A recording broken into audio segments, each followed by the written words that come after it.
በአልማዝ የተንቆጠቆጠች በዮጵ ወርቅ የተንቆጠቆጠች ኢትዮጵያ በጣም አመስጋኝ ናት።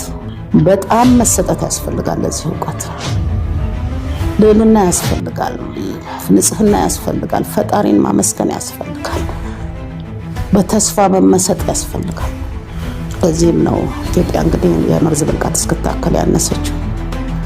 ስትቆረጥ፣ ስንጣላ፣ ስንበጠስ እንድስንል በቃ እንጂ እያንዳንዱ ገዳሞች አሁን አዳዲስ ከመጡት አይደለም ማውራት ከድሮ ገዳሞች ውስጥ በሚስጥር የተዘጉ ነገሮች አሉ። ከዛ ነው እየወጣ በየመንደሩ የምንማረው።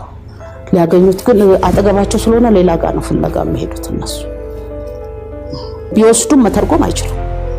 ትርጓሜ እኮ መንዝ ነው ያለው፣ ወይም ፋርጣ ገዳም ነው ያለው፣ ወይም አፍቀራ ነው ያለው፣ ሩቅ ነው ያለው። ግን ዋናው አጠገብህ ሊሆን ይችላል።